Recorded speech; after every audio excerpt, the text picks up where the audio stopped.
Bueno, esto como alguna de las perlas económicas, y de economía vamos a hablar durante los próximos minutos, amén de lo geopolítico. Por cierto, que les recuerdo que Estados Unidos, en medio de todo este jaleo, lo que ha anunciado también es que va a celebrar allí y que ya está organizando la próxima cumbre de la OTAN para el 2024.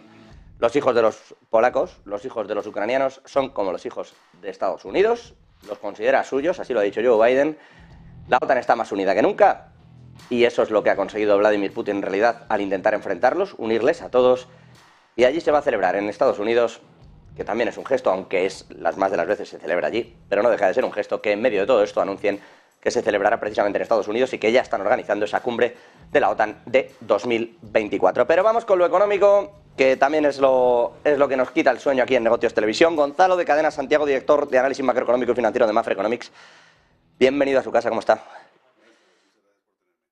Bueno, gracias a usted por venir. También tenemos aquí a la izquierda, le ven Enrique Martínez, profesor de Economía en la Universidad CEU San Pablo. ¿Qué tal? Muy bien, encantado de estar otro día más con vosotros. Y me consta, si no me equivoco, que está también ahí al otro lado de las pantallas Eduardo Irastorza, profesor de Entornos Global en OBS Business School. ¿Cómo está, Eduardo? Muy bien, encantado de estar con vosotros. Bueno, por cambiar un poco el tercio, aunque vean, vamos, no sé si que queréis vosotros comentar algo dentro de este asunto geopolítico. ¿Qué os ha parecido el día? Con esto del discurso de Vladimir Putin, el discurso de Biden, Xi Jinping manteniéndose un poco detrás de todo. Bueno, yo creo que es importante para saber qué marco gana, ¿no? Qué marco comunicativo. En definitiva, hoy yo creo que el discurso de Putin tenía una lectura interna, muy dirigida hacia la clase media rusa, hablando de las próximas elecciones, hablando de algunos pequeños cambios, ¿no? Y un discurso hacia afuera, ¿no? En lo militar, pues bueno, pues ese retorno a la amenaza nuclear. Y en lo económico, pues hablando de que es un efecto boomerang las medidas que ha puesto la Unión Europea y Estados Unidos contra Rusia. Y bueno, pues lo que ya sabemos, que es que cambio la mirada y miro pues hacia el este, ¿no? Esto nos retrotrae pues hace un año, cuando firmaron, un poquito más de un año, cuando firmaron la declaración que firmaron China y Rusia, ¿no? Entonces, claro, el marco que presentan, y que yo creo que es lo que preocupante, es nosotros somos unas democracias, hablamos de cosas como el abuso a menores, ¿no? que ha hablado hoy, el valor de la religión, los valores tradicionales, etcétera, y ahí enfrente están los fascistas, ¿no? Y nosotros tenemos que ver si le compramos ese marco o realmente nos situamos donde nos tenemos que situar. Es decir, esto no es una amenaza contra la libertad que tenemos en Europa, contra que podemos vivir cada día sin que nadie nos diga qué es lo que tenemos que hacer.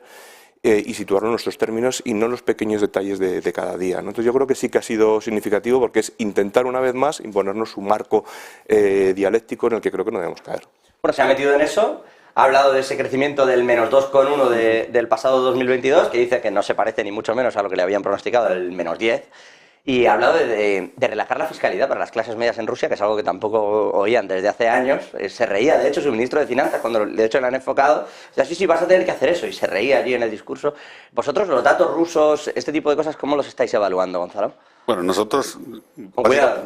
Con cuidado, la verdad, pero nosotros Rusia lo miramos con cierta distancia porque básicamente nos interesa su balanza de pagos y la balanza de pagos al final está afectando constantemente los flujos comerciales, los flujos de capital y de cartera que estamos viendo en el día a día y se puede armar esa narrativa sobre si el rublo se aprecia o se deprecia, etcétera, etcétera.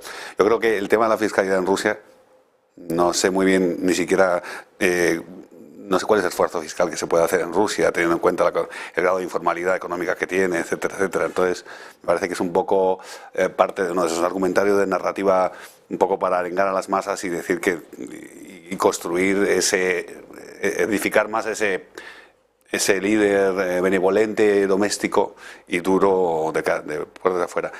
Permíteme que diga una cosa adicional con lo que ha dicho antes. Con respecto a la geopolítica, a mí estoy de acuerdo con todo lo que ha dicho Enrique, nuestro compañero.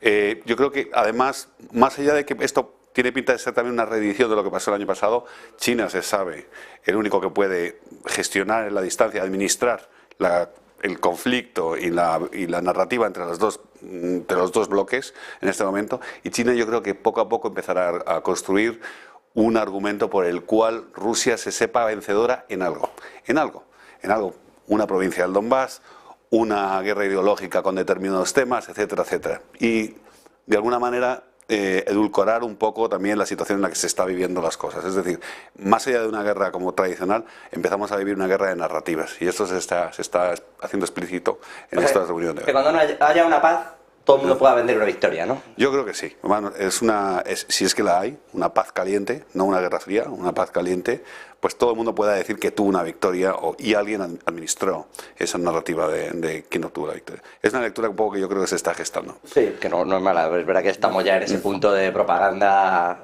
ya digo, la puesta en escena de Biden en Varsovia